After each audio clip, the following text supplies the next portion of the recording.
Bismillahirrahmanirrahim. Alhamdulillah nahmaduhu wa nasta'inuhu wa nastaghfiruh wa na'udzu billahi min syururi anfusina wa min sayyiati a'malina.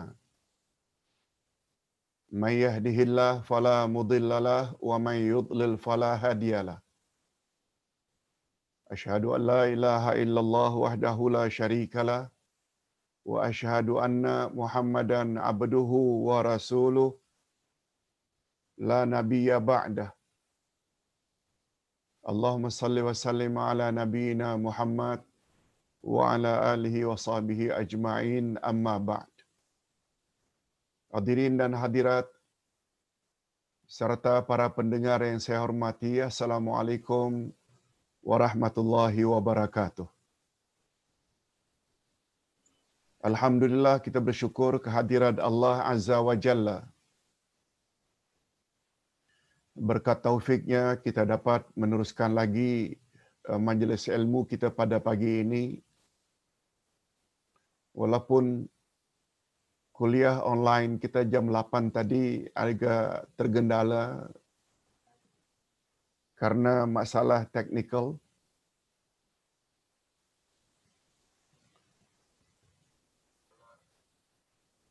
Jadi pada jam 10 ini kita akan bawa satu topik atau tajuk doa dan zikir menurut Al-Quran dan Sunnah Nabi sallallahu alaihi wasallam.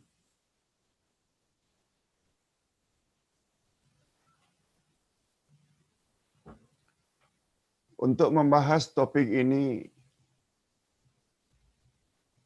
kita akan bawa dua hadis Nabi sallallahu alaihi wasallam. Yang pertama, an Abi Musa qala kunna ma'an Nabi sallallahu alaihi wasallam fi safar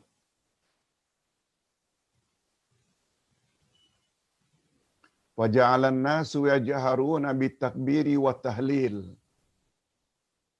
Faqala an-nabi sallallahu alaihi wasallam, ayuhan nas, irba'u ala anfusikum, innakum la tad'una asamma wala ghaiba, innakum tad'una sami'an qariba wa huwa ma'akum. Kita terjemahkan dulu. Terjemahannya, hadis yang pertama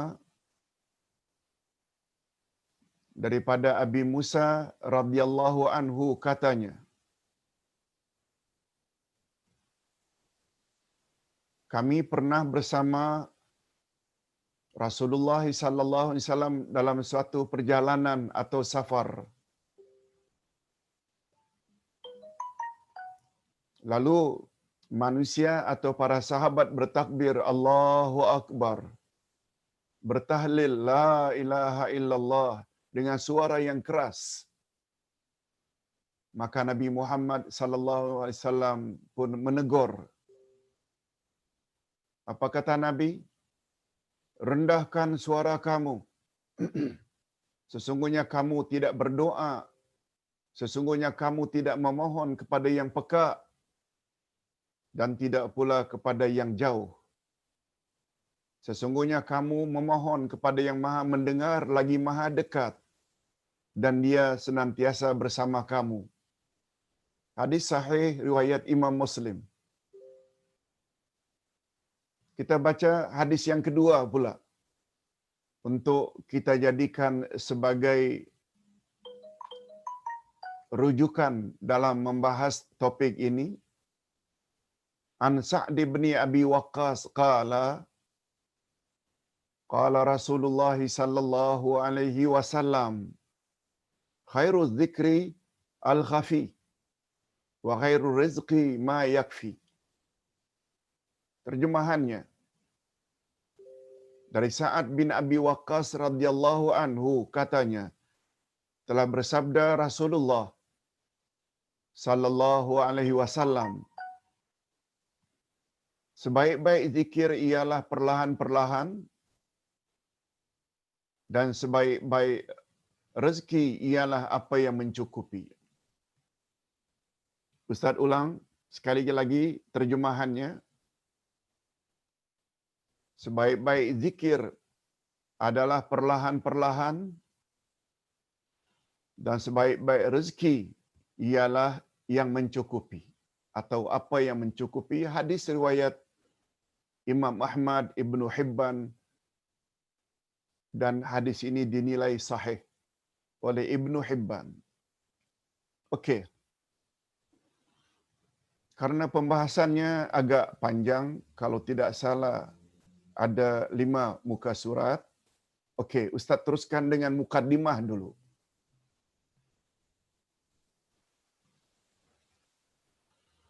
Doa dan zikir adalah termasuk ibadat khusus yang dalam istilah agama dipanggil ibadat mahdhah. Ibadat ada 2 jenis, ada ibadat am, ada ibadat khusus. Ibadat khusus seperti salat, puasa, zakat, haji, umrah, termasuk doa, dia adalah atau zikir adalah ibadat khusus. Ada namanya ibadat am, iaitu segala aktiviti yang kita lakukan sehari-hari asal saja mengharap redha dan kasih Allah, apakah yang zahir atau yang batin, ucapan ke atau perbuatan, itu namanya ibadat am atau ibadat umum. Doa dan zikir adalah termasuk jenis ibadat khusus yang sangat penting. Bukan saja khusus, tapi juga sangat penting. Oleh sebab itu, agar kedua-duanya sempurna dan diterima oleh Allah, maka kita mestilah melakukannya dengan ikhlas. Itu syarat. Karena dia ibadat, mesti dilakukan zikir dan doa mesti dengan ikhlas. Bukan hanya ikhlas, tapi juga mesti mengikut cara atau panduan Nabi Muhammad sallallahu alaihi wasallam. Ada 2 syarat ibadat diterima. Pertama, mesti dilakukan lillahi ta'ala ikhlas. Yang kedua, mesti ikut ajaran atau cara kaifiat yang telah ditetapkan oleh Rasul sallallahu alaihi wasallam. Bagi kita yang berpahaman Ahlus Sunnah wal Jamaah, kita akan akur dan setuju selalu dengan segala bimbingan dan cara beramal yang datang daripada Allah, yaitu Al-Quran, dan yang datang dari Rasulullah sallallahu alaihi wasallam. Kita mesti akur. Kalau kita yang berpahaman Ahlus Sunnah wal Jamaah. Lain kalau kita berpahaman Syiah, Qadianiyah, Murji'ah, Qadariyah, Mu'tazilah, Islam liberal, lain. Kalau ahli sunnah, mesti akur dengan apa kata Allah dan apa kata Rasul, khasnya dalam bab ibadat khusus, termasuk zikir dan doa. Betapa tidak, bukankah doa dan zikir kita panjatkan kepada Allah?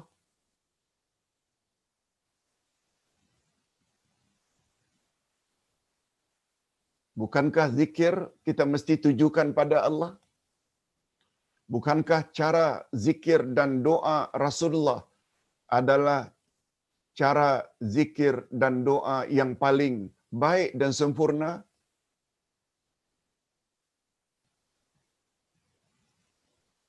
Kalau kita tidak punya prinsip tersebut, kita bukan Ahlus Sunnah wal Jamaah.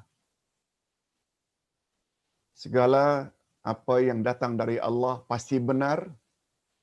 Segala tunjuk ajar Rasulullah pasti betul. Apalagi menurut kaedah dalam Islam, Al-aslu fil ibadati haramun illa ma amarahallahu wa rasuluh. Asal usul ibadat adalah haram. Haram dengan makna dilarang. Dilarang maknanya tak boleh buat ibadat kecuali apa yang disuruh oleh Allah dan apa yang disuruh oleh Rasulnya sallallahu alaihi wasallam. Itu kaedah ibadat. Berbeza dengan kaedah muamalat. Makan, minum, pakaian, itu muamalat, bukan ibadat. Ustaz tambah sedikit. Kaedah ibadat dan kaedah muamalat perbezaannya macam siang dan malam. Coba dengar kaedah muamalat. Al-aslu fil muamalah mubahun illa ma harramahallahu wa rasuluh. Asal usul muamalat adalah boleh. Semuanya boleh. Kecuali bila datang larangannya dari Allah dan Rasul. Ingin makan daging, itu muamalat. Makanlah daging apapun, pada asalnya boleh. Cuma datang dalam ayat Al-Quran, diharamkan ke atas kamu makan daging khinzir, diharamkan kamu memakan darah, diharamkan kamu memakan bangkai. Itu tak boleh dimakan. Karena pada asalnya semua daging boleh. Ditambah pula oleh Nabi sallallahu alaihi wasallam, binatang ini, binatang yang mati tercekik, binatang yang tidak disembelih, binatang yang bertaring, binatang yang makan menyambar, binatang yang makan daging, haram dimakan. Itu saja. Ingin berpakaian, dari bahan apapun pakaian, dari wool ke, dari benang ke, cotton, dari nylon ke, daripada kulit ke, dari kulit kayu ke, dari kulit nenas ke, atau dari serat nenas ke, semua pakaian pada asalnya boleh. Yang tak boleh, apa kata Nabi? Pure silk. Sutra asli. Haram laki-laki memakainya. Ingin memakai cincin, ingin memakai apa saja jam, apa saja, laki-laki haram memakai emas. Itu saja yang haram. Asal usul muamalat semuanya boleh. Kecuali apa yang diharamkan oleh Allah dan diharamkan oleh Rasul. Jadi berbalik kepada bab ibadat. Asal usul ibadat semuanya haram, tak boleh. Kecuali apa yang disuruh oleh Allah dan apa yang datang dari Rasulullah sallallahu alaihi wasallam. Dengan kata lain, ibadat tidak boleh direka-reka. Tidak boleh diada-adakan dengan mengatakan apa salahnya. Tak boleh. Itu sebabnya, bila kita ingin beribadat, kita perlu pastikan dulu ada suruhannya dari Allah, ada suruhannya dari Rasul. Sebagai contoh, Allah berfirman dalam Al-Quran, dalam banyak ayat, A'udzubillahi minasyaitanirrajim, aqimus salah wa atuz zakah. Dirikan salat dan keluarkan zakat. Lalu Rasulullah explain macam mana memulai salat, macam mana mengeluarkan zakat, siapa yang patut menerima zakat, berapa peratus zakat mesti dikeluarkan. Itu saja. Jangan kita pandai-pandai mengadakan cara ibadat baru yang tidak datang dari Allah dan tidak datang dari Rasulullah sallallahu alaihi wasallam. Okey, kita teruskan mukaddimah. Jadi kaedah ini mengajar kita agar beribadat hendaklah berasaskan dalil Al-Quran dan Al-Hadis. Berdasarkan dalil Al-Quran dan Al-Hadis. Bukan berasaskan apa yang orang ramai amalkan. Bukan. Atas dasar itu, kaedah itu, prinsip itu, kita hendaklah beribadat berdasarkan dalil. Adanya suruhan dari Al-Quran, ada suruhan dari hadis. Bukan berasaskan apa yang orang ramai amalkan. Bagi kita pengikut sebenar, Ahlus Sunnah wal Jamaah, hanya Rasulullah sallallahu alaihi wasallam saja manusia yang mempunyai otoriti, yang mempunyai hak, yang mempunyai kuasa untuk menentukan bagaimana cara beribadat yang paling betul kepada Allah. Sebab hanya beliau yang mendapat bimbingan langsung daripada Allah Subhanahu wa taala melalui wahyu. Tidak salah ikut ustaz, tidak salah ikut pak kiai, tidak salah ikut ulama. Tidak salah. Kita tak katakan tak salah. Tapi tolong perhatikan. Pak kiai tersebut, habib tersebut, ulama tersebut, ada tak bawakan dalil ayat Quran ke hadis Nabi ke sebagai landasan atau dasar dia menyuruh berbuat amal tersebut? Kalau tidak ada, katakan saja sorry lah. Sebab ibadat mesti ada dalil. Ustaz tidak bermaksud mesti hafal dalilnya. Seperti Ustaz coba sampaikan, oh salat begini, puasa begini, haji begini, miqat begini, tawaf begini. Ustaz coba akan bawa dalilnya dari ayat Quran, dalilnya dari hadis Nabi, dan kalau sempurnanya, kita mesti tahu pula dalil itu sahih atau tidak. Jadi para jemaah bermakna bukan ikut ustaz, tapi ikut dalil Quran dan Sunnah. Ingat ya janji Nabi. Aku tinggalkan 2 pedoman untukmu wahai umat, selagi kamu berpegang teguh, kamu tidak akan sesat selama-lamanya, yaitu Quran dan Sunnahku. Itu jaminan Nabi. Okey, sekarang kita mula membahas berdoa dan berzikir hendaklah dengan suara lunak, suara lembut. Berdoa dan berzikir hendaklah dengan suara yang lunak atau lembut. Coba tengok apa kata Nabi tadi. Ketika sahabat-sahabat terlolong-lolong, terlaung-lolong menyebut Allahu Akbar, Allahu Akbar. La ilaha illallah, la ilaha illallah. Betul tak? Nabi Muhammad sallallahu alaihi wasallam tegur, rendahkan suaramu. Kamu tidak berzikir, kamu tidak berdoa kepada yang peka, juga bukan kepada yang jauh. Allah Subhanahu wa taala yang kamu berzikir kepadanya itu, dia Maha mendengar dan dia sangat dekat. Untuk apa sampai terlolong-lolong? Itu sebabnya kita bawa hadis pertama tadi, riwayat Imam Muslim. Okey. Selain hadis-hadis di atas yang kita sebut baru sebentar, juga banyak ayat-ayat Al-Quran yang menyuruh kita agar berdoa dan berzikir dengan suara lunak dan melarang kita melakukannya dengan suara keras dan lantang.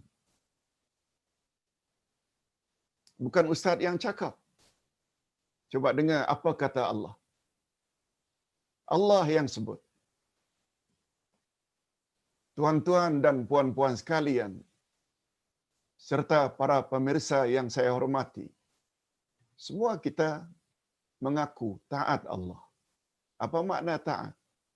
Buat suruhan, jauhi larangan. Itu makna taat. Nah sekarang Allah yang sebut. Ketika berdoa sepatutnya, sewajarnya, sepantasnya, bagaimana? Ini dia. A'udzubillahi minasyaitonirrajim. Ud'u rabbakum tadarru'an wa khufyah. Innahu la yuhibbul mu'tadin. Terjemahannya. Berdoalah kepada Tuhanmu dengan merendahkan diri dan suara yang lembut. Sesungguhnya Allah tidak menyukai orang-orang yang melampaui batas.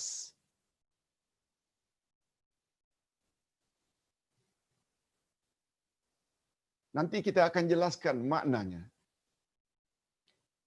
Ayat kedua, Allah lagi berfirman, "Wadhkur rabbaka fi nafsika tadarruan wa khifah wa dunal jahri minal qaul bil ghudwi wal asal wa la takum minal ghafilin."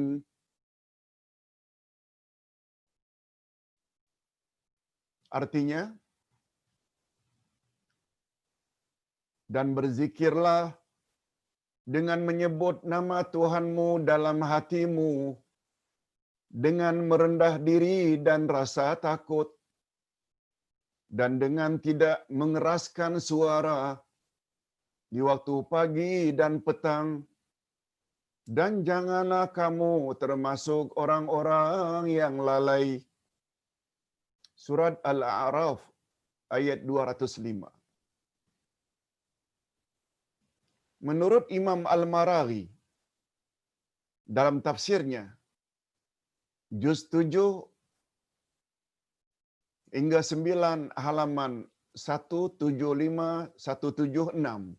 Apa kata beliau? Imam Al-Maraghi, salah seorang ulama tafsir yang berasal dari Mesir. Apa kata beliau? Ayat-ayat di atas seolah-olah memberi gambaran kepada kita bahawa berdoa dan berzikir dengan suara lunak, walaupun hukumnya bukan wajib, tapi paling kurang hukumnya adalah sunat atau mandub.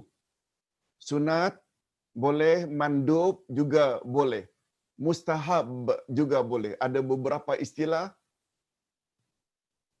yang membawa makna sunat.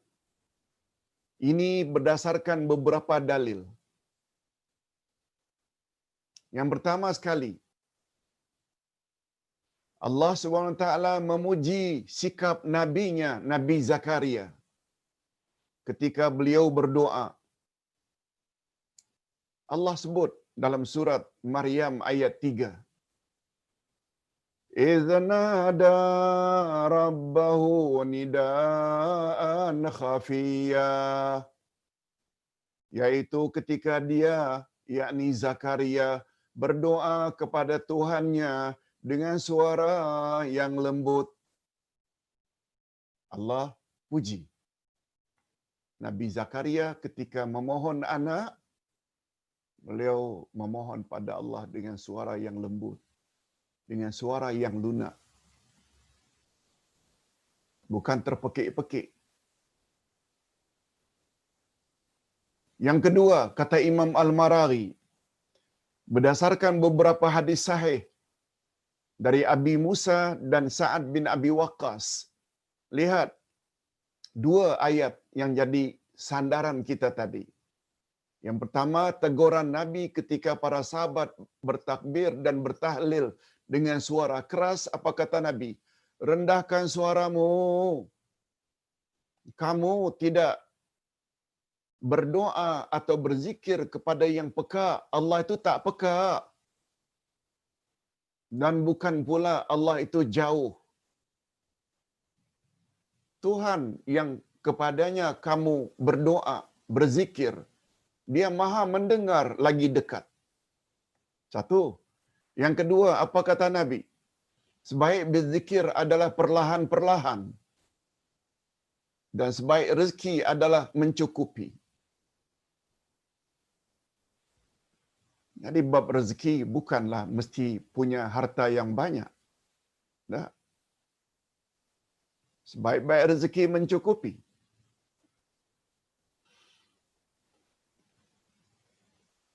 Sementara orang yang banyak harta tak cukup-cukup. Memang itu tabiat manusia. Tapi orang beriman dia dapat menahan diri. Sebab kata Nabi, manusia bila punya gunung emas, satu gunung emas, dia masih lagi menginginkan gunung emas yang kedua.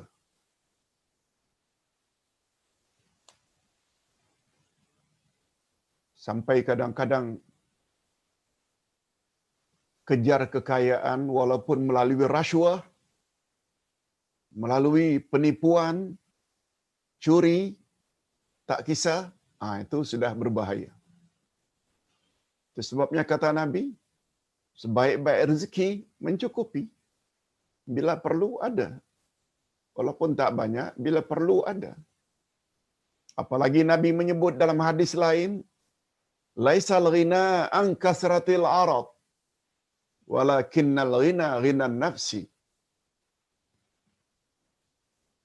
Bukanlah yang dikatakan kaya itu orang yang mempunyai harta yang melimpah ruah. Tapi kaya yang sebenar adalah kaya hati. Kaya hati. Pemaaf, nyabar, tawakal, sabar, kaya hati. Kita berbalik kepada topik. Sebaik-baik zikir al-khafi, perlahan-perlahan. Apa maknanya? Ustaz selalu sebut, untuk memahami Quran dan hadis Nabi ada dua cara. Ada mantuk, ada mafhum. Mantuk tersurat.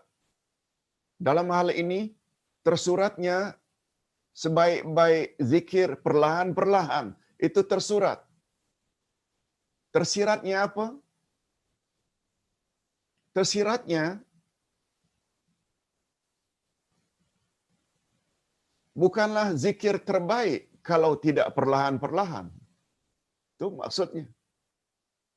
Karena Nabi menyebut sebaik-baik zikir perlahan-perlahan, maknanya bila zikir itu diucap secara kuat, itu bukan zikir yang baik.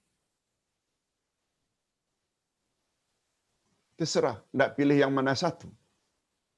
Kalau ingin pilih zikir yang terbaik, perlahan. Nanti Ustaz akan sebut. Kecuali ada beberapa zikir yang memang disuruh oleh Rasul agar dikuatkan. Seperti azan umpamanya. Apalagi matlamat azan untuk memberitahu orang ramai masuk waktu. Takbir hari raya umpamanya, kuatkan sebab dia syiar. Talbiyah haji dan umrah, labbaik Allahumma labbaik, itu digalakkan oleh Nabi supaya kuat. Setahu Ustaz, yang disuruh kuat ni 3 saja. Azan, takbir hari raya, dan talbiyah. Oleh sebab itu zikir setelah selesai salat fardu. Ustaz ada buat satu buku zikir setelah salat fardu. Ustaz sebut semua itu.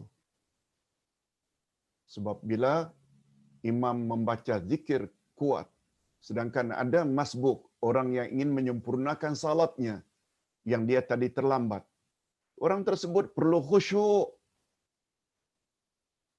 Wajib ke atasnya mendapatkan khusyuk. Imam pula buat perkara sunat, tapi dikuatkan. Boleh mengganggu orang yang sedang salat. Oleh sebab itu, kita para makmum di belakang tak payah ikut imam berzikir atau berwirid setelah salat fardu dengan suara yang kuat. Sebab Ustaz selalu sebut, peranan imam sebagai our leader, makmum, peranan imam yang perlu kita patut ikuti dan wajib ikuti, bermula dari takbir, berakhir dengan salam. Habis salam, kita buat masing-masing. Okey. Imam Al-Marawi menyebut yang ketiga, jiwa manusia sangat cenderung kepada riak dan sum'ah. Ustaz, ulas sedikit. Riak menunjuk-nunjuk supaya orang lihat kita ini beramal yang bagus. Sum'ah pula memperdengarkan kepada orang ramai amal-amal kita. Ria dari kata ra'a, mengharap pujian orang melalui penglihatan, itu ria. Dari kata ru'yah, sum'ah dari kata sama, kita baca dengan bacaan yang bagus, tapi hati kita minta orang puji. Ustaz ulang sekali lagi.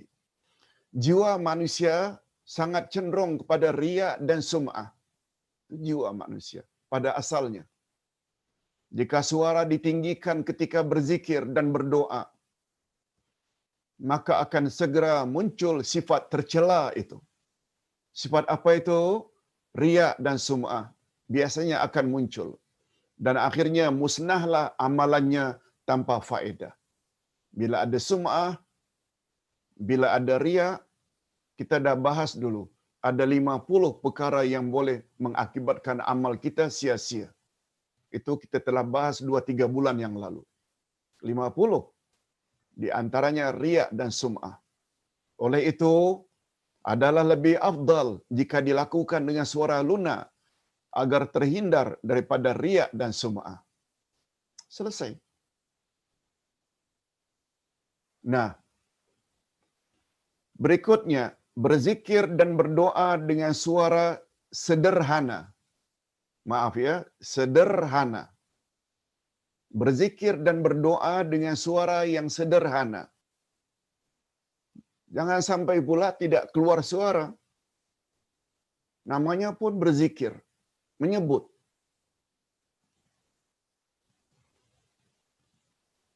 Terlalu perlahan, jangan. Jangan pula terlalu tinggi, itu maksudnya sederhana. Nabi SAW pernah bersabda, khairul umur awsatuha. Sebaik-baik perkara adalah pertengahan.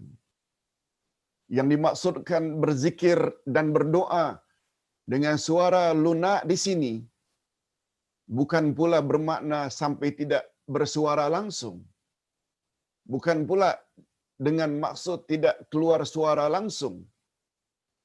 Ibnu Abbas radhiyallahu anhuma berkata, maksud ayat dengan tidak mengeraskan suara dalam ayat Al-A'raf 205 tadi ialah ini, coba dengar pakar tafsir yang menyebut. Semua kita tahu Abdullah ibnu Abbas radhiyallahu anhuma pernah mendapat gelaran Turjamanul Quran, yaitu orang yang paling pakar dalam menafsirkan Quran di zaman Nabi sallallahu alaihi wasallam. Nah, sekarang beliau yang menafsirkan dengan tidak mengeraskan suara, dunal jahri minal qaul dalam ayat tadi. Dunal jahri minal qaul. Ayat 205 surat Al-A'raf. Wadunal jahri minal qaul. Maknanya, dan dengan tidak mengeraskan suara. Apa kata Abdullah ibnu Abbas sebagai seorang ahli tafsir? Kata beliau, maksudnya ialah, hendaklah ia berzikir kepada Allah sekira-kira dapat didengar oleh telinganya sendiri. Dapat didengar oleh telinganya sendiri. Cukup. Subhanallah, subhanallah, subhanallah, subhanallah.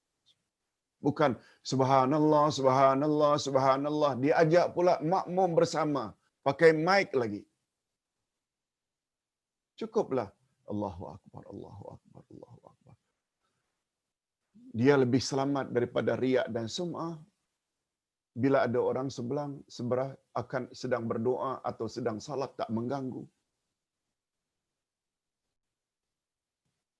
Ini barangkali ada kaitannya dengan topik kita beberapa hari yang lalu.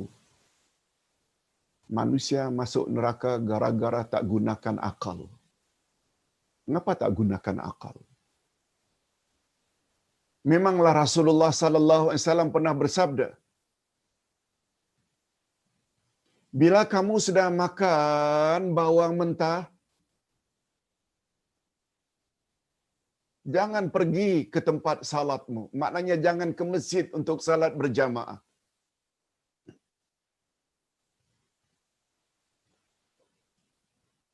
Apa sebab? Makan bawang mentah itu dia akan memberi kesan mengeluarkan bau yang tidak sedap. Oleh sebab itu apabila kita salat berjamaah, ketika sujud kita membaca subhana rabbiyal a'la, suara kita, maaf, udara yang keluar dari mulut kita ini akan mengganggu orang sebelah. Lihat tu, hanya bau bawang mentah. Kiaskanlah hari ini dengan jengkol, jering, kiaskanlah hari ini dengan petai, kiaskanlah hari ini yang paling utama dengan rokok. Lagi teruk baunya. Okey. Maknanya sampai mengganggu dalam bentuk bau bawang mentah saja, jangan ganggu orang bersebelahan. Nah, apalagi sampai mengganggu dengan suara yang kuat.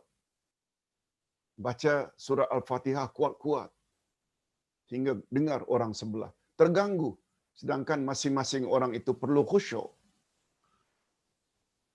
Bila dalam rukuk, dalam sujud, subhana rabbiyal azim, subhana rabbiyal azim. Ini belum lagi setengah-setengah orang yang datang masbuk, Allahu akbar, usalli fardha zuhri, sampai satu surau kedengaran. Tolong gunakan akal sedikit. Awak tidak mengganggu orang ke? Kita jawab mengganggu. Mengganggu. Hadirin dan hadirat rahimakumullah. Ustaz kena sebut perkara-perkara ini sebab perkara ini berlaku dalam masyarakat. Bagi para pendengar, para pemirsa sekalian yang tidak buat, alhamdulillah. Cuma ini teguran ini Ustaz tujukan kepada orang yang suka membaca dengan kuat dalam salat dan sesudah salat sehingga mengganggu orang lain. Okey. Sebahagian ulama pula membagi doa. Sebahagian ulama pula membagi doa dan zikir berdasarkan keadaan. Nah, ini dia. Bagus juga untuk kita ketahui. Sebagian ulama pula membagi doa dan zikir berdasarkan keadaan. Ini masih lagi pandangan dari Imam Al-Maraghi. Apa kata beliau? Berzikir dengan suara yang sederhana kuatnya. Sederhana adalah baik sekiranya orang tersebut sedang bersendirian. Khalwat. Khalwat maknanya sedang bersendirian. Khalwat bukan bermakna berdua-duaan ya. Yang kita selalu katakan haram. Berdua-duaan lelaki dengan wanita yang bukan mahramnya. Tapi makna khalwat sebenarnya bersunyi-sunyi. Itu sebabnya Nabi Muhammad sallallahu alaihi wasallam sebelum diangkat menjadi rasul, beliau selalu berkhalwat di Gua Hira. Maknanya menyendiri, beribadat malam. Beribadat di Gua Hira. Sampai datang malaikat Jibril menurunkan wahyu yang pertama dalam surat Al-Alaq, Iqra bismi rabbikal ladzi khalaq, hingga 5 ayat. Itu namanya khalwat juga. Kita hari ini juga boleh berkhalwat. Apabila kita bangkit jam 4 pagi, 4:30 pagi, sendiri. Tidak ada orang lain. Kalau ingin bersama dengan keluarga, boleh. Sebab Nabi juga selalu melakukan witir bersama istrinya, antara lain Siti Aisyah radhiyallahu anha. Boleh. Itu khalwat yang sangat digalakkan. Ustaz ulang, berzikir dengan suara yang sederhana kuatnya adalah baik sekiranya orang tersebut sedang bersendirian dan terlindung dari pandangan orang ramai dan mereka tidak mendengar suara zikir dan doanya ataupun kekerasan suaranya tidak sampai mengganggu ibadat dan munajat mereka kepada Allah. Boleh dengan suara yang sedikit kuat, sederhana kuatnya. Adapun jika berzikir dan berdoa bersama dengan orang ramai,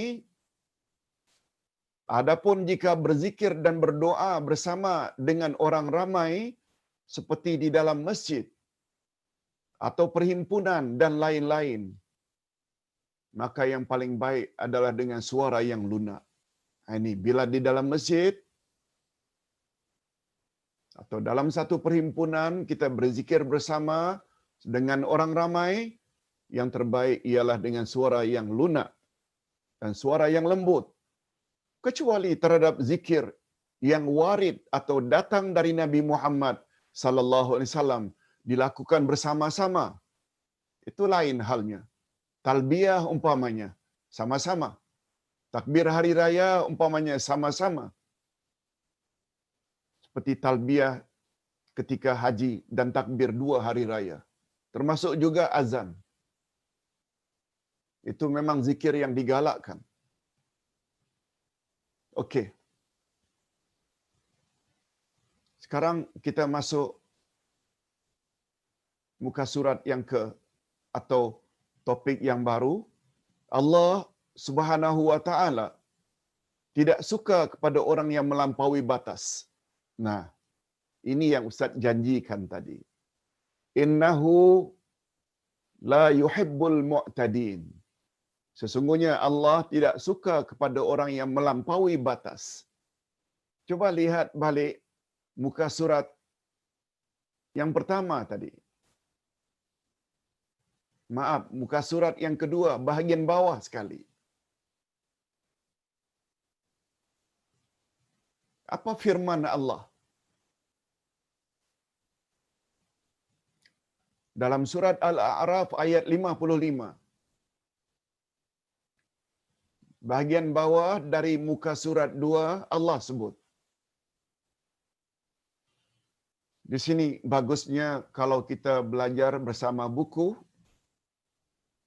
Ini bagi yang ada buku, silakan buka buku ini. Bagi yang tidak buku, tolong lihat dalam nota muka surat 2. Dengan melihat lebih mantap lagi. Sebagaimana semalam kita menceritakan tentang Hawariyun. Mengapa minta makanan, hidangan dari langit? Sampai kata Nabi Isa, kamu tak beriman lagi, tak percaya ke yang Allah mampu melakukan itu? Mereka jawab, percaya. Cuma bila hidangan itu turun, yang mata kami boleh tengok, dia membuat iman kami makin mantap. Yes, sama prinsipnya. Bila hanya dengar saja ayat dibaca oleh ustaz, kita sendiri tak semak. Kita sendiri tak tengok nota. Kita bimbang, kurang mantap. Tapi dengan lihat, coba lihat. Ud'u rabbakum tadarru'an wa khufyah. Berdoalah kamu kepada Tuhanmu dengan merendah diri dan suara yang lunak. Lalu apa kata Allah pada penghujung ayat? Ingat ya, penghujung ayat senantiasa ada relevansinya, ada munasabahnya, ada kaitannya dengan kandungan ayat. Apa yang Allah sebut pada penghujung ayat, kata ulama tafsir, dia sangat erat hubungannya dengan kandungan ayat sebelumnya. Nah, dalam hal ini Allah berfirman, sesungguhnya Allah tidak menyukai orang-orang yang melampaui batas. Allah tidak menyukai orang yang melampaui batas setelah Allah menyuruh, berdoalah kamu kepada Tuhanmu dengan merendahkan diri dengan suara yang lunak. Kalau Allah perintah, maknanya Allah mau yang itu tu. yaitu merendah diri. Maknanya termasuk ke dalam orang yang melampaui batas bila meninggi diri dalam meninggi suara. Allah mau dengan suara yang lembut. Itu yang Allah mau. Sebab perintah, berdoalah kepada Allah dengan suara yang lembut. Ini memberi makna secara terbaliknya melampaui batas orang-orang yang meninggi suara. Yes, begitu cara memahami tafsir Al-Quran atau terjemah maknawiyah. Kita kembali kepada persoalan yang sedang kita bahas.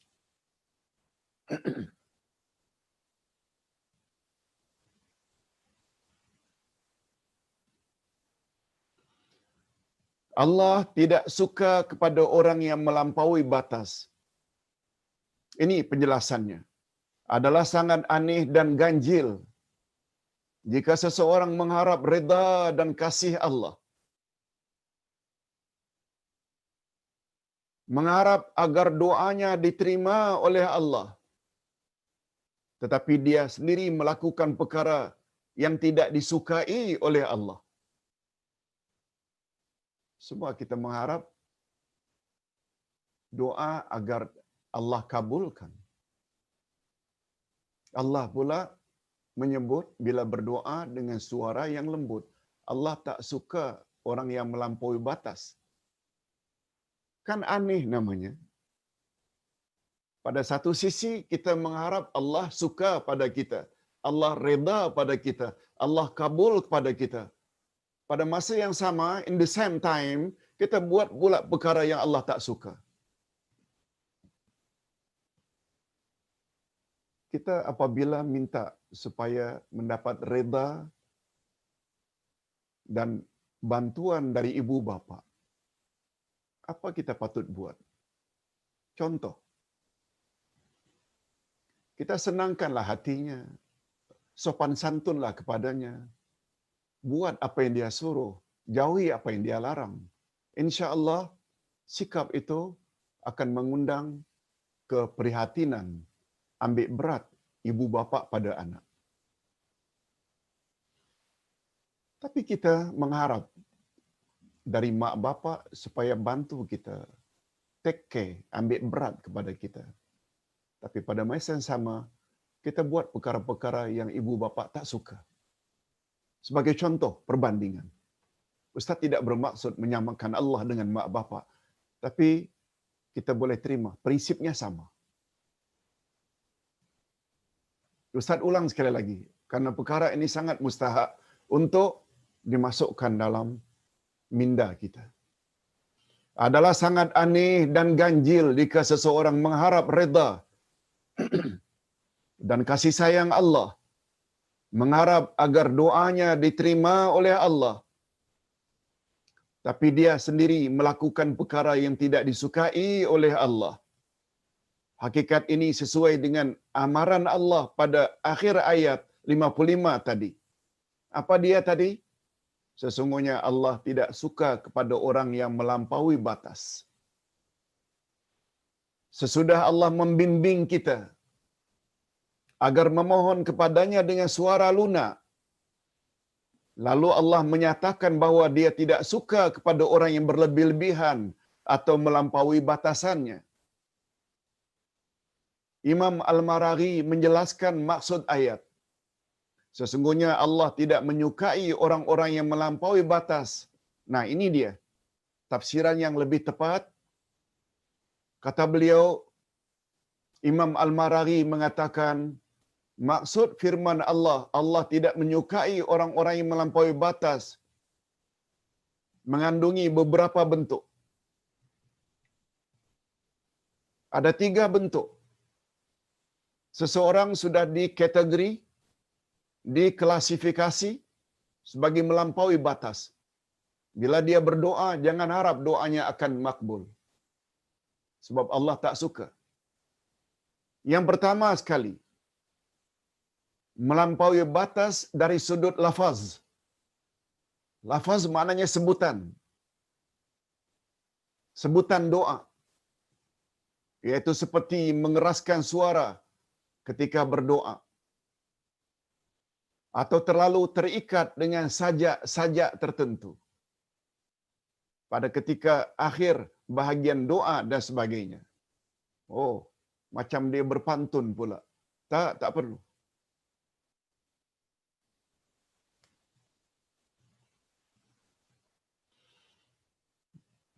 Jadi orang yang berzikir atau berdoa dengan suara kuat, dia termasuk orang yang telah melampaui batasan Allah.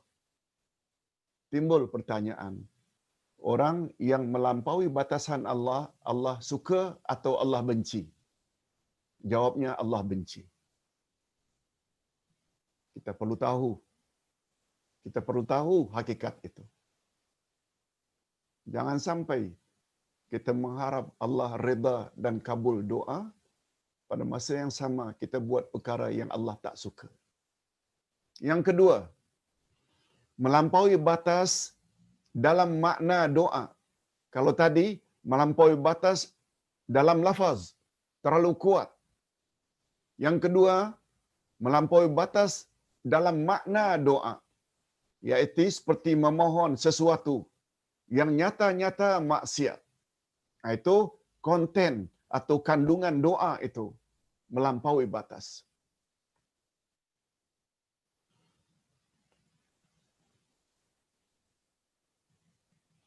Mohon kaya tapi tidak berusaha, mohon kaya tapi malas bekerja. Itu juga termasuk orang yang melampaui batas dari makna doa. Mohon ampunan daripada Allah, mohon ampunan daripada Allah, tapi masih terus saja bergelumang maksiat. Ya Allah, ampunkanlah dosaku. Ya Allah, aku tahu bahwa aku dulu pernah rasuah. Mohon ampunan kepada Allah. Sudahlah, rasuah itu dosa kita kepada sama manusia, bukan pada Allah. Allah tak akan terima.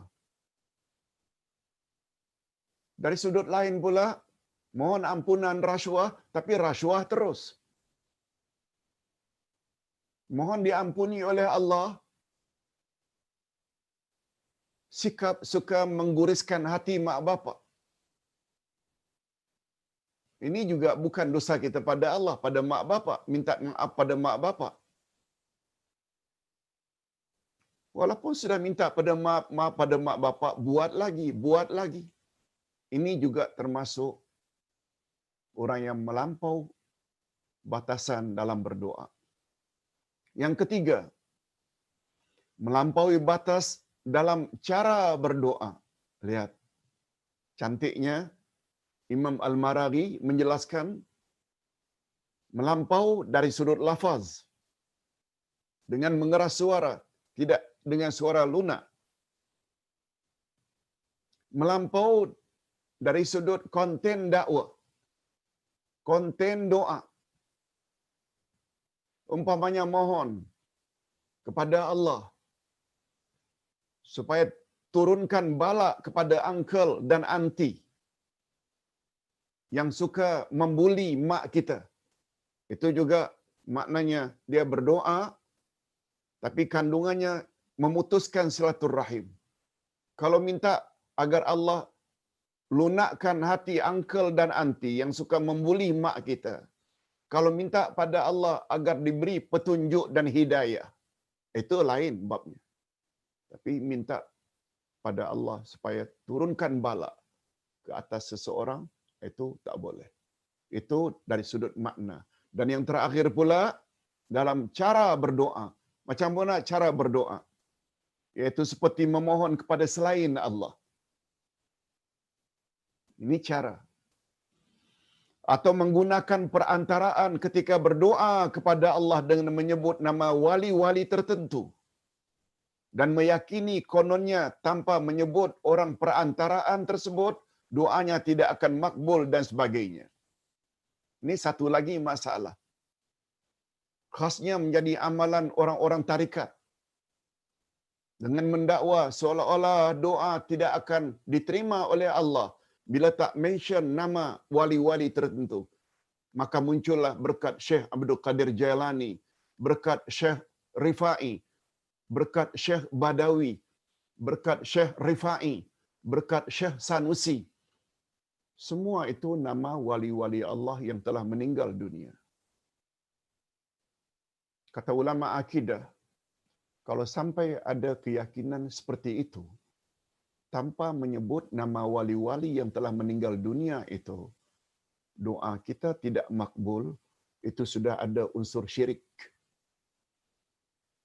Sudah ada unsur syirik. Hati-hati. Seolah-olah tanpa menyebut nama wali-wali itu, Allah kononnya tidak akan kabulkan doa kita. Salah. Sebab doa adalah ibadat. Ingat prinsip ini. Doa adalah ibadat. Ibadat hendaklah directly dengan Allah. Langsung. Tanpa ada perantaraan. Itu sebabnya bila kita berdoa, yang diajar dalam Quran, Rabbighfirli wali walidayya. Oh Tuhan, ampunkanlah dosaku dan dosa kedua ibu bapakku. Kita tak sebut pun siapa-siapa. Rabbana atina fid dunya hasanah. Oh Tuhan, berilah aku kebaikan di dunia. Rabbana hablana min azwajina. Oh Tuhan, berilah kami pasangan hidup dan zuriat keturunan yang menyedapkan pandangan mata dan hati kami. Apa perlunya kita menyebut nama wali-wali yang telah meninggal dunia? Cuma kalau kita sebut begini, orang selalu artikan tak hormat wali-wali. Coba gunakan akal sedikit. Mana lebih tinggi antara wali dengan nabi? Jawabnya nabi. Mana tinggi antara nabi dengan rasul? Jawabnya rasul. Semua rasul adalah nabi, tadi tidak semua nabi itu rasul. Mana tinggi rasul dengan ulul azmi? Ulul azmi lagi tinggi, 5 rasul yang bergelar ulul azmi. Nuh, Ibrahim, Musa, Isa dan Nabi Muhammad. Kalaulah dengan menyebut orang-orang yang sangat tinggi derajatnya di sisi Allah membuat doa kita kabul, mengapa tak sebut dengan berkat Nabi Nuh, dengan berkat Nabi Ibrahim, dengan berkat Nabi Musa, Isa dan Nabi Muhammad, kiranya engkau kabulkanlah doa kami. Why? Mengapa tak sebut itu? Mengapa sebut wali-wali? Padahal itu di bawah, di bawah, di bawah. Mengapa yang di bawah disebut? Mengapa tidak yang paling tinggi? Kalau memang alasannya, seorang ulama akidah menyebut, coba bandingkan antara Raja A dan Raja B dalam bab tawasul.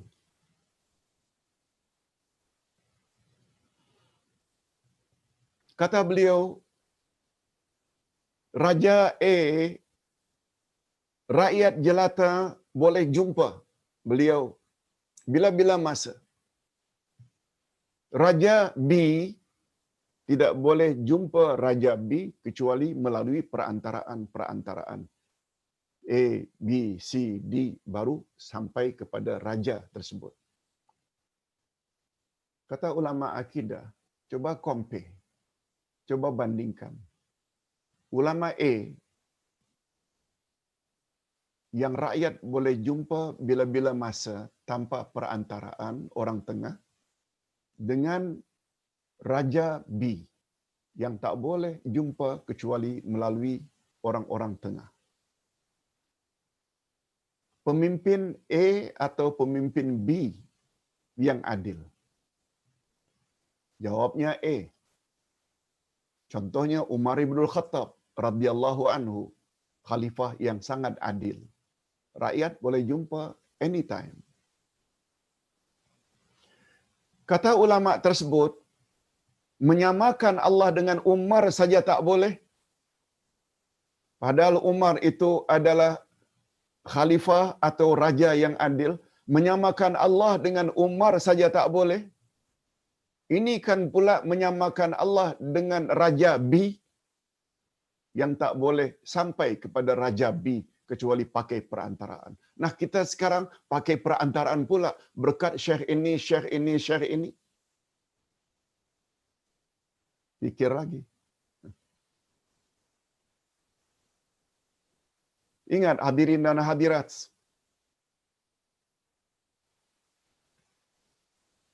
iblis pernah mendapat laknat Allah. Semua kita tahu. Karena disuruh sujud pada Adam, dia enggan. Semua malaikat sujud kecuali iblis. Dia enggan sujud. Lalu Allah laknat dan kutuk iblis. Coba perhatikan kata ulama akidah. Iblis dalam keadaan terkutuk, dia minta directly pada Allah. Ya Rab, engkau mau kutuk aku, kutuklah. Engkau ingin laknat aku, laknatlah. Tapi aku minta dua perkara. Pertama, panjangkan umurku hingga kiamat. Yang kedua, izinkan aku untuk menggoda Adam dan Hawa. Semua kita tahu kisah ini. Berdasarkan ayat 30 surat Al-Baqarah, berdasarkan ayat 50 surat Al-Kahfi, ada menyebut perkara ini. Kata ulama akidah, iblis directly kepada Allah minta. Ternyata permintaan iblis itu dikabulkan oleh Allah. Itu sebabnya sampai hari ini iblis tak mati lagi. Dia terus hidup, tak mati. Sampai hari kiamat. Yang kedua, permintaan iblis kabul. Itu sebabnya kita anak cucu Adam senantiasa terdedah dengan godaan dan bisikan syaitan. Kata ulama akidah, iblis tidak merasa perlu bertawasul kepada para malaikat yang dekat dengan Allah, tapi directly. Kita ni ada dosa taklah sebesar iblis. Lalu kita sibuk mencari perantaraan berkat syekh ini, syekh ini, syekh ini. Tak. Adapun menyebut selawat ke atas Nabi sallallahu alaihi wasallam, itu bukan bertawasul kepada Nabi, bukan. Itu namanya bertawasul melalui ibadat. Sebab selawat itu adalah ibadat. Tawasul ada 3 jenis. Bertawasul dengan menyebut banyak-banyak nama Allah terlebih dahulu sebelum meminta, kita selalu sebut. Yang kedua, bertawasul dengan ibadat yang kita lakukan supaya Allah lekas kabulkan, boleh. Dan yang ketiga, kita bertawasul melalui doa orang yang masih hidup. Itu boleh. Umpamanya ada orang yang akan pergi umrah atau pergi haji. Pak Ustaz, tolong doakan kami dalam kelas supaya perjalanan kami, anak beranak selamat pergi dan balik dan mendapat haji yang mabrur. Lalu Ustaz pun berdoa, jemaah mengaminkan. Itu boleh. Semuanya yang 3 ini ada dalilnya. Tapi dengan menyebut nama orang-orang yang sudah meninggal dunia dengan istilah berkat anu, no.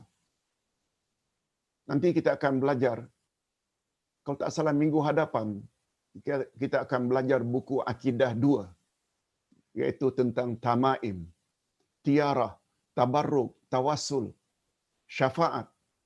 Itu pembahasan pada buku 2 Akidah. Hadirin dan hadirat rahimakumullah. Okey, kita sampai kepada kesimpulan. Dah 1 jam kita bersama, sampai kepada penghujung, dan kita akan jawab nanti kalau ada beberapa soalan. Kesimpulan dari apa yang telah kita sampaikan, pertama, cara berdoa dan berzikir yang paling tepat ialah sebagaimana yang dijelaskan oleh Allah dan Rasul-Nya. Kita dah jelaskan dah. Ini kesimpulan saja. Cuma Ustaz ingin ingatkan, karena doa dan zikir adalah ibadat. kita mesti penuhi 2 syarat. Karena ini zikir khusus. Pertama, mesti ada arahannya daripada Allah dan ada arahannya daripada Rasulullah. Sebab kaedah menyebut al-aslu fil ibadah haramun illa ma amarahallahu wa rasul. Asal usul semua ibadat tak boleh, haram. Kecuali jika ada suruhan dari Allah dan jika ada suruhan dari Rasul, baru buat. Sebab apabila kita buat, suruhan dari Allah tidak ada, suruhan dari Rasul tidak ada, itu yang kita panggil dengan bid'ah atau tidak ikut sunnah Nabi sallallahu alaihi wasallam. Dan Nabi memberi amaran, man amila amalan laisa alaihi amruna fahuwa rad. Siapa buat amalan tidak ikut cara kami, maka amal itu ditolak. Okey, kesimpulan yang kedua. Ahlus sunnah wal jamaah akan senantiasa berusaha agar ibadat mereka bersesuaian dan tidak bercanggah dengan kehendak Al-Quran dan sunnah Nabi sallallahu alaihi wasallam. Mesti ada dalilnya. Itu sebabnya dengan kata lain, ibadat tidak boleh berdasarkan tradisi. Ibadat tidak boleh berdasarkan apa nenek moyang warisi. Tak boleh. Allah Subhanahu Wa Taala melarang orang-orang yang beriman ikut amalan majoriti. Sila lihat ayat 116 dari surat Al-An'am. Surat Al-An'am ayat 116. Allah Subhanahu wa taala berfirman, wa in tuti' aktsara man fil ard yudilluka an sabilillah. Terima kasih Pak Nik yang dapat menyediakan kita lengkap dengan ayat dari surah tersebut. Apa maksudnya? Dan jika engkau menuruti kebanyakan orang-orang yang ada di muka bumi ini, niscaya mereka akan menyesatkan kamu dari jalan Allah. Lihat. Wa in tuti' aktsara man fil ardi, apabila kamu patuhi, kamu ikuti, kamu turuti majoriti manusia, apa kesannya? Manusia ramai itu akan menyesatkanmu daripada jalan Allah. Itu sebabnya istilah Ustaz, majoriti tidak semestinya benar. Majoriti tak semestinya benar. Amalan orang ramai tak semestinya amalan itu benar. Tradisi nenek moyang zaman silam tidak semestinya benar. Itu sebabnya kata Abdullah bin Mas'ud. Kalau tadi Abdullah ibnu Abbas, pakar Quran. Keduanya Abdullah bin Mas'ud. Apa kata beliau? Menyebut tentang Ahlus Sunnah wal Jamaah. Al-jama'atu ma wafaqal haq wa in kunta wahdak. Ahlus Sunnah wal Jamaah itu bila bersesuaian dengan kebenaran walaupun anda seorang diri. Walaupun anda seorang diri. Orang lain buat amal lain. Majoriti. Kita pula dengan keluarga, kita ada amal tersendiri. Tapi bersesuaian dengan kehendak Quran dan Sunnah. Ini yang Ahlus Sunnah wal Jamaah. Sesuai dengan larangan tadi. Bila kamu ikuti kehendak majoriti, niscaya mereka akan menyesatkan kamu dari jalan Allah. Ustaz buat contoh. 50 tahun yang lalu, betul tak? Rabu terakhir bulan Safar, ramai-ramai umat Islam ke tepi pantai untuk mandi safar. Tepi pantai Morib ke, tepi pantai Teluk Kemang ke, mandi safar. Tapi setelah mendapat pendedahan, mandi safar itu sebenarnya tak wujud.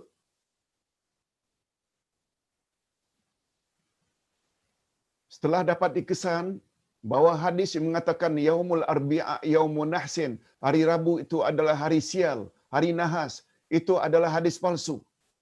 Sekarang sudah tidak ada lagi yang mandi safar. Padahal 50 tahun yang lalu, itu majoriti amalan umat di Nusantara. Ustaz tidak kata Malaysia saja, termasuk Riau, Batam, Indonesia, mana-mana mandi safar. Majoriti bukan ukuran. Yang jadi ukuran adalah bila yang datang dari Allah dan yang datang dari Rasul sallallahu alaihi wasallam. Dalam bab agama khasnya. Ustaz punya istilah, biasanya kebenaran itu disokong oleh orang ramai. Biasanya yang disokong oleh ramai orang itu adalah benar. Tapi sampai berkesimpulan, setiap sokongan orang ramai itu pasti benar, pasti betul, itu tidak betul. Itu sebabnya kata Abdullah bin Mas'ud, Ahlus Sunnah wal Jamaah ialah pahaman yang menepati kebenaran walaupun anda seorang diri. Kita berada di Moskow, kita berada di Beijing, majoriti komunis. Kita dengan keluarga kita patuh taat kepada Quran dan Sunnah. Yang itu tuh, yang seorang itu tuh. Itu sebabnya dalam Islam,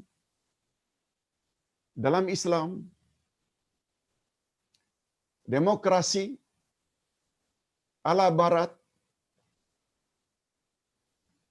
kita mesti sokong yang ramai. Islam tidak setuju. Islam tidak mengakui setiap ramai itu mesti benar.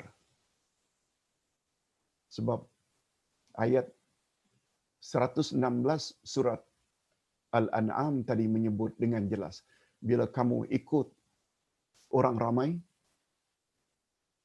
pasti Allah akan menyesatkan kamu. Pasti mereka akan menyesatkan kamu. Bagi kita kebenaran ialah selagi selari dengan kehendak Al-Quran dan Sunnah Nabi sallallahu alaihi wasallam. Ustaz punya istilah, biasanya sokongan orang ramai itu benar. Tapi mendakwa setiap amalan itu disokong oleh orang ramai atau majoriti pasti benar, itu tidak benar. Kesimpulan macam itu tak benar. Kadang-kadang dalam jumlah sedikit itu yang benar sebab dia selari dengan kehendak Allah dan kehendak Rasul sallallahu alaihi wasallam. Baik, yang terakhir, berdoa dan berzikir atau berwirid kuat yang dilakukan setelah salat berjamaah adalah bercanggah dengan kehendak ayat dan hadis di atas. Apalagi ia boleh mengganggu kehusyuan orang-orang lain yang sedang beribadat. Itu sebabnya buku yang Ustaz tulis, wirid Rasulullah setelah salat fardu, Ustaz sebut di kulitnya lagi. Apa yang Ustaz sebut di kulitnya? Kulit luar.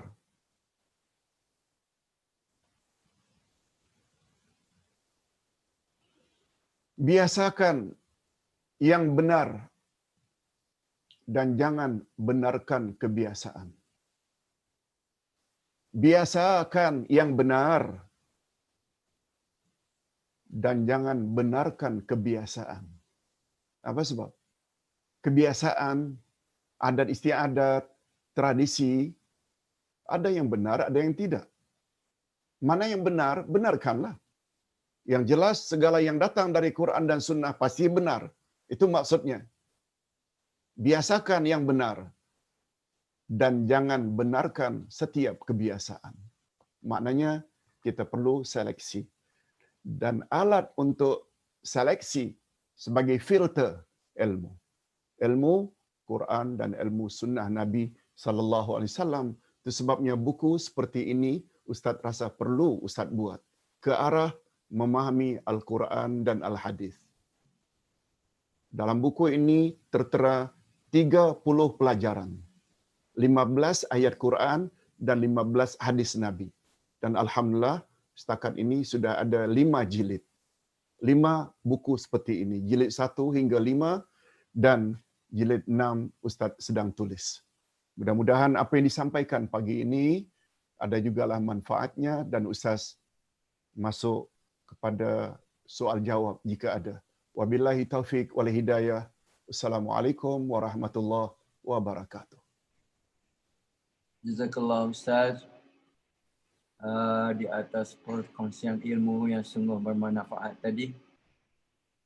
Ya, kita buka kepada soalan hari ini sebab kita tak boleh secara langsung di FB. Kemungkinan ada masalah teknikal dengan Facebook. Tapi kita tadi secara langsung melalui YouTube. Saya rasa jemaah belum biasa. Jadi tak ada soalan di situ. Jadi kita buka soalan kepada jemaah-jemaah kita di apa ni? Ada di tangan Ustaz ya? Ada dengan Ustaz, ada beberapa. Okey, silakan. Boleh Ustaz jawab di sini dulu Pak Nik? Ya, silakan. Okey. Pak Ustaz, ini pertanyaan seseorang.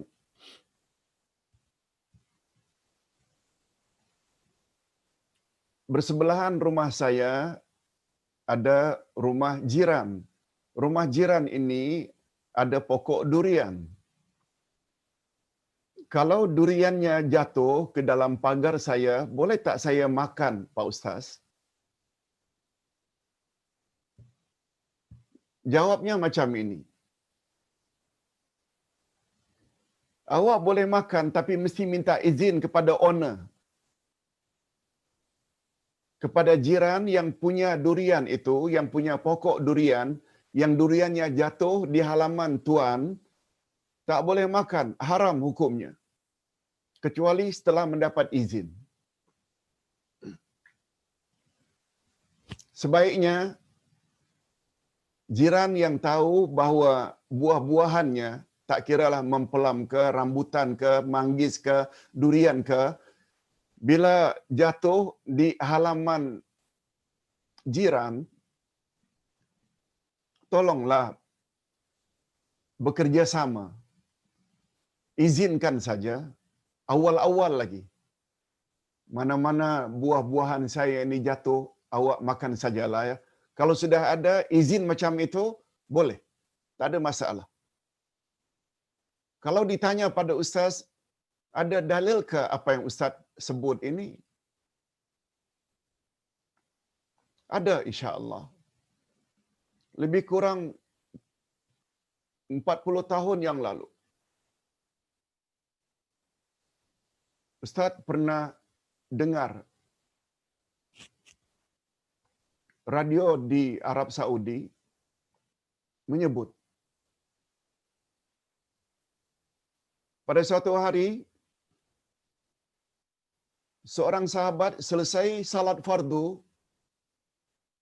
subuh langsung balik.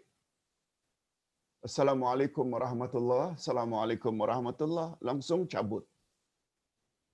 Lalu Nabi sallallahu alaihi wasallam tahan. Wahai fulan, tak maukah kamu duduk sejenak berwirid dengan wirid-wirid yang warid? Paling kurang istighfar 3 kali, la ilaha illallah wahdahu la syarikalah 10 kali, Allahumma antas salam, ayatul kursi, subhanallah 33, alhamdulillah 33, macam biasa. Macam itulah maksud Nabi. Tidak maukah kamu mendapat fadilat wirid sejenak setelah salat fardu? Coba dengar jawaban sahabat. Dah lama, tapi Ustaz masih ingat karena perkara ini Ustaz anggap penting. Kata sahabat, Ya Rasulullah,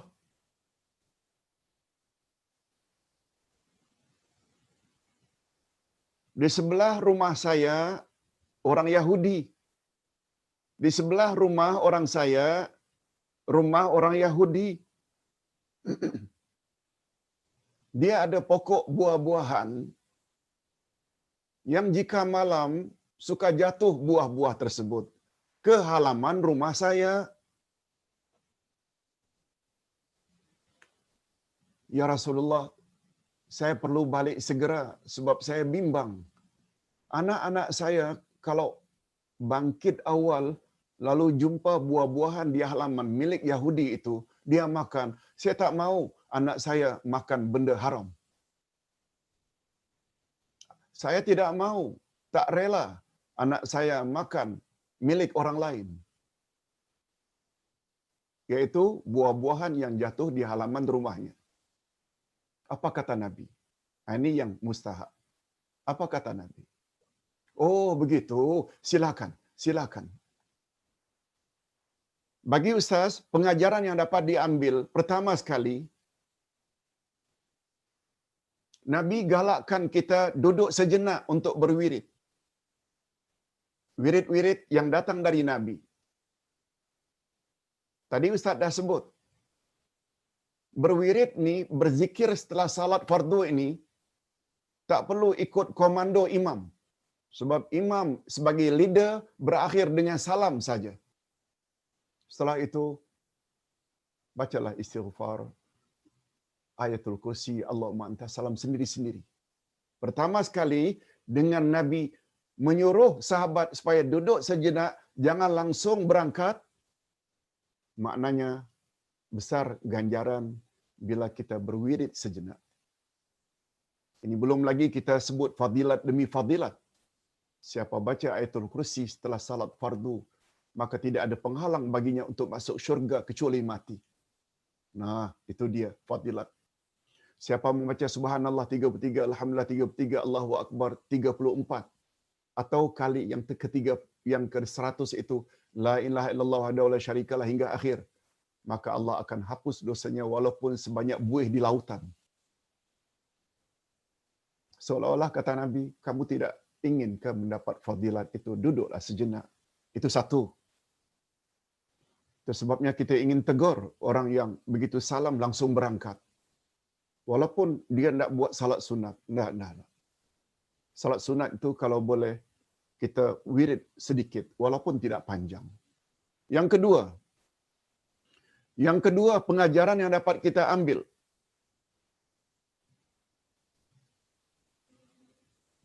Makan buah-buahan milik orang lain yang jatuh di halaman rumah haram dimakan. Apa sebab? Nabi SAW membenarkan sahabat itu bergegas, bersegera balik supaya anaknya jangan makan. Memberi makna makan buah-buahan yang jatuh itu memang haram hukumnya. Nabi tidak sebut, tak mengapa, buah-buahan itu kan jatuh di halamanmu. Bila jatuh di halamanmu, walaupun itu milik buah itu pokok jiranmu, bila jatuh di halamanmu kan halal hukumnya. Nabi tak sebut. Tapi apa yang diungkapkan oleh sahabat, saya takut anak saya makan haram sebab buah-buahan itu milik jiran tadi. Maknanya itu memang haram.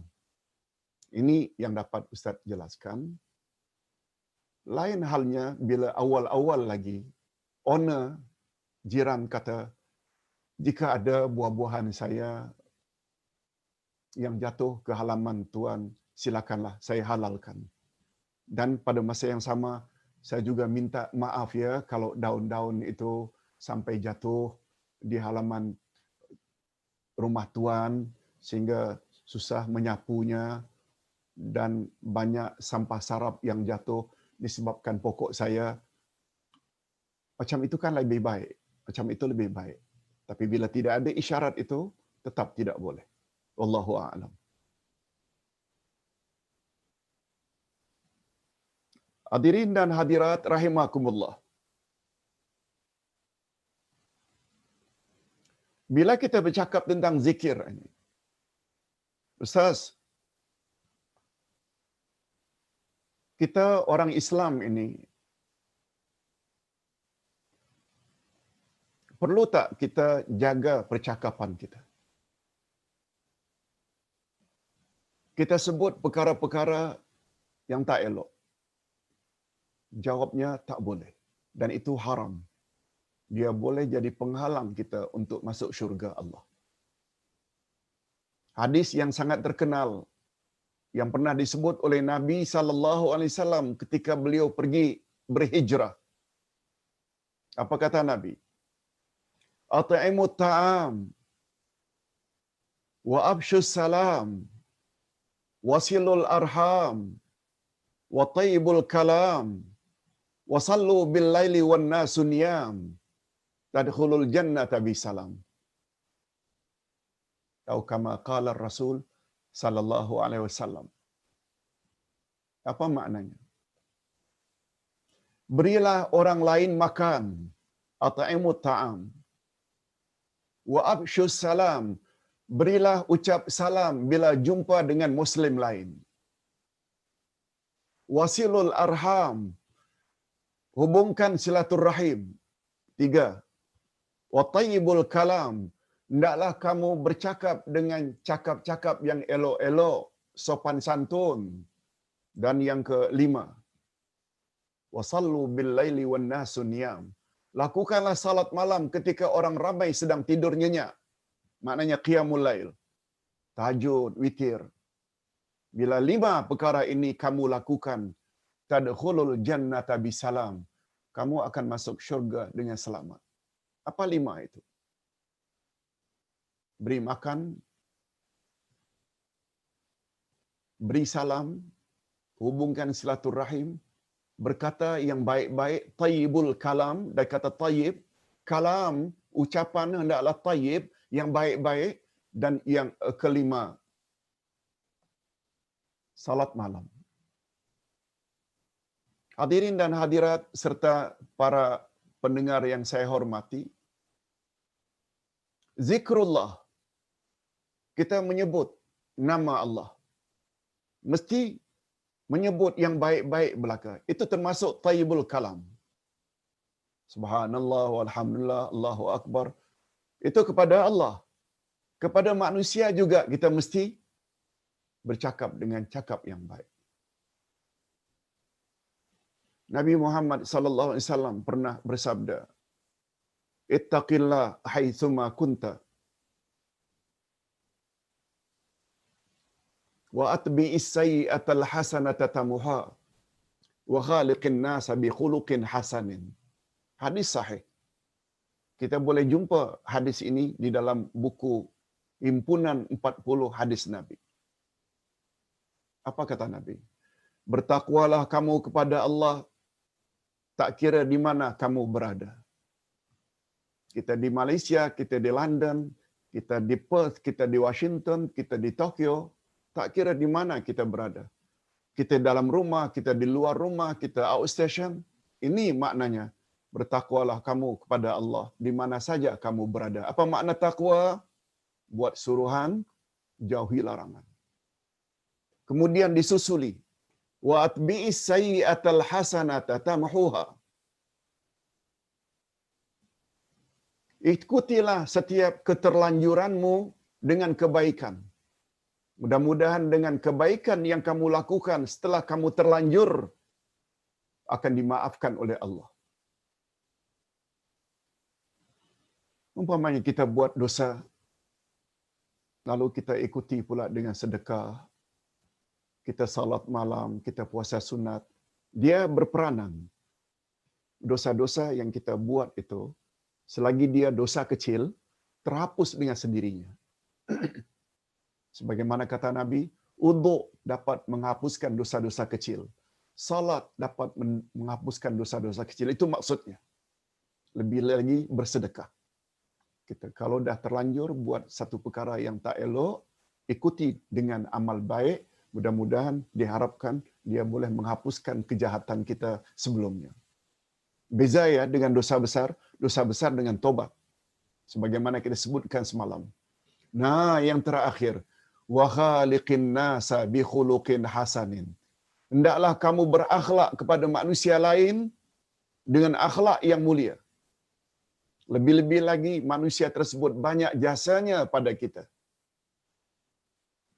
Terutama pada ibu bapa kita, kepada uncle, auntie, cousin, adik-beradik, atau terhadap pemimpin-pemimpin yang banyak membela kita, yang banyak menolong kita. Kita selalunya melihat manusia itu jahatnya saja. Padahal bila compare dengan kebaikannya sangat banyak. Islam menyuruh, lihat kebaikan orang. Jangan tengok kejahatan orang. Manusia mana ada yang perfect?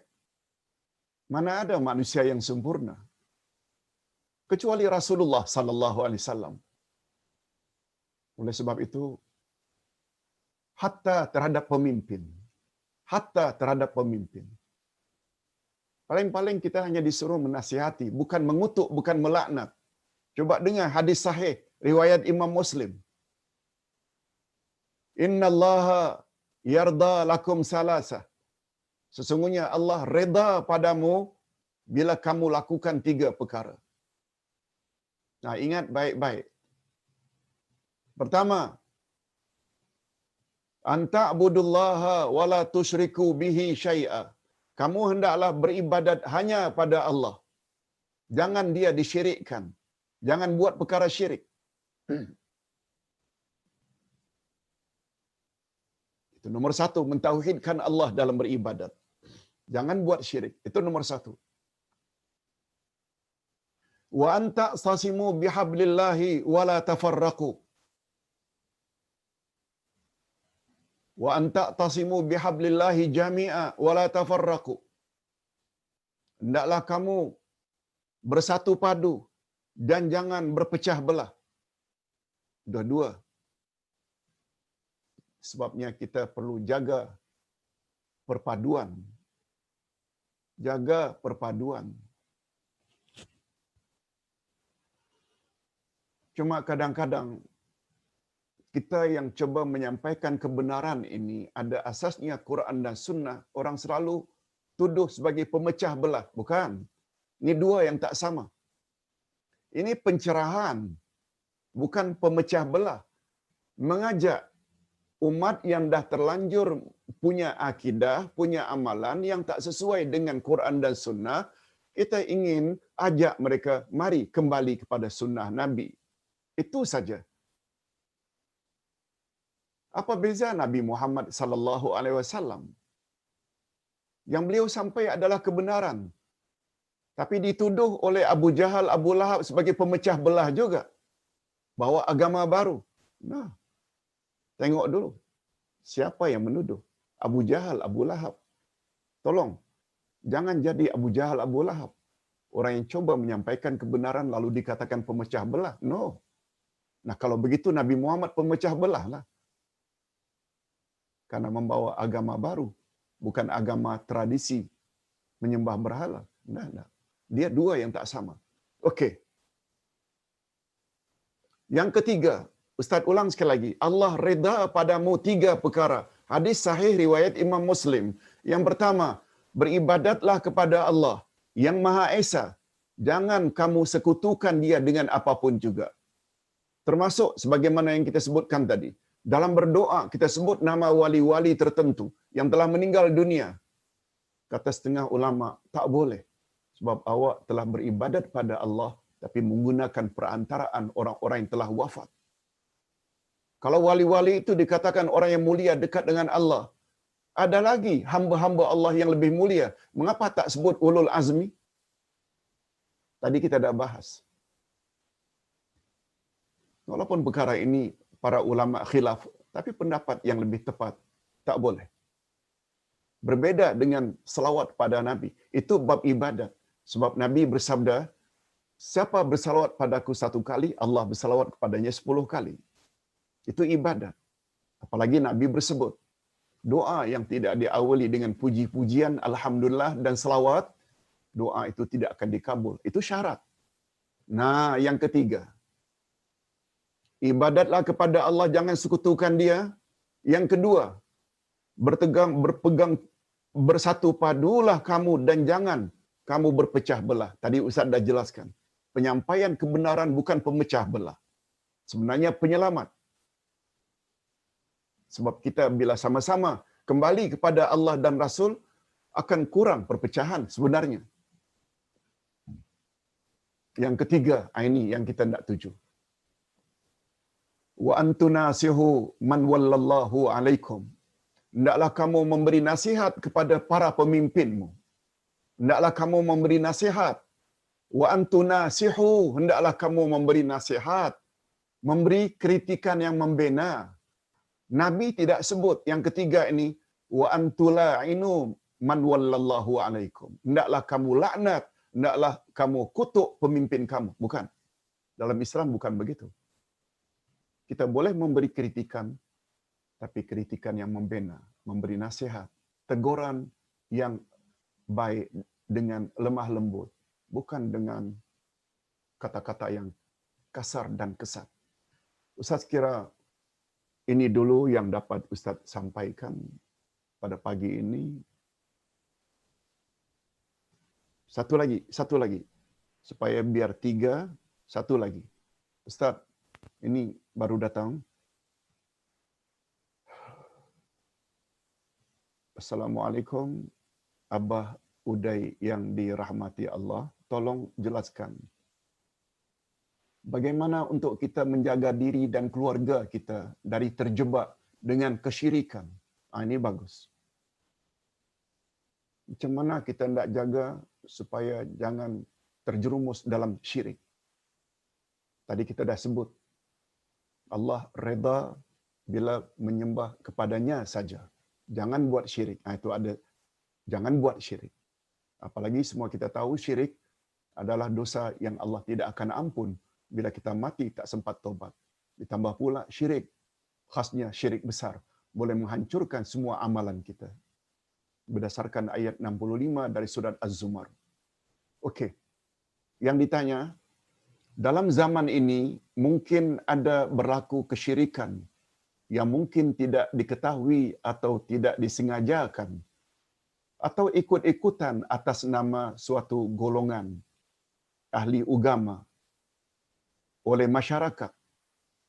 Bolehkah Ustaz berikan contoh 2-3 tentang kesyirikan yang berlaku sekarang? Ini agar kita dapat menjauhinya. Thank you, Abah Uday. Masya Allah. Dipanggil Abah. Betul lah, dah tua ni. Hadirin dan hadirat rahimakumullah. Ustaz pernah sebut, yang paling dituntut dalam agama adalah mentauhidkan Allah. Bila kita mentauhidkan Allah, walaupun satu zarah, sebesar atom, kita layak masuk syurga. Sebab tauhid adalah tuntutan nomor 1. Kita layak masuk syurga kalau ada tauhid. Walaupun sebesar zarah. Walaupun kita ada buat dosa-dosa yang lain. Setelah diazab, andai kata dalam neraka, akan keluar juga karena adanya tauhid. Ingat, tauhid ini ajaran yang dibawa oleh semua rasul. Lawan tauhid adalah syirik, menyekutukan Allah. Dan bila disenaraikan semua dosa-dosa kepada Allah, dosa syiriklah dosa yang paling tinggi. Dia merupakan satu-satunya dosa yang Allah tidak bersedia memaafkannya. Andai kata seseorang itu tidak tobat dari syirik. Allah berfirman pada ayat 48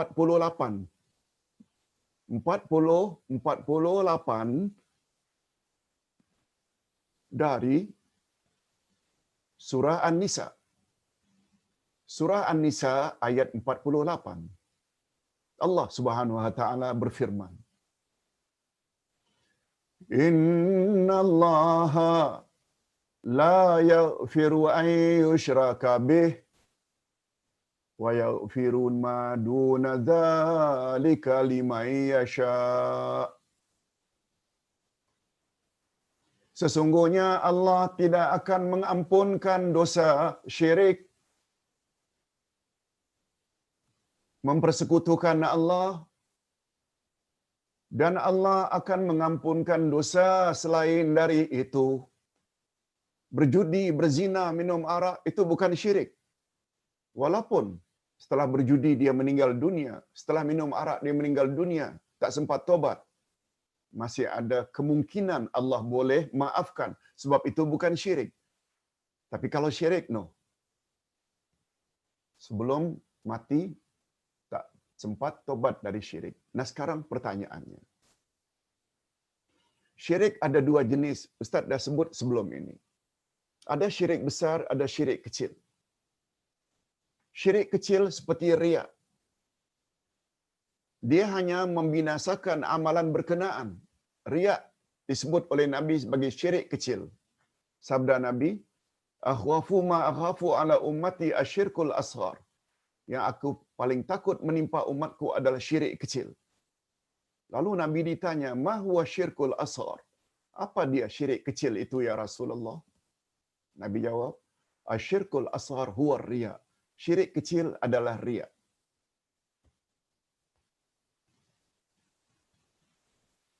Oleh sebab itu bila kita salat subuh tadi, ikhlas, Allah terima. Zuhur nanti atau Jumaat nanti ada riya. Salat Jumaat kita tak diterima oleh Allah karena ada unsur syirik kecil. Okey.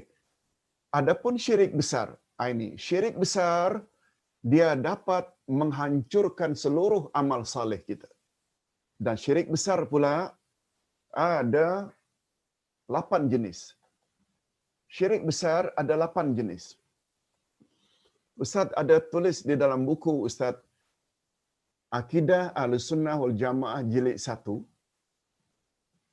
Pada bahagian akhir dari surah dari buku ini, coba lihat. Ada syirik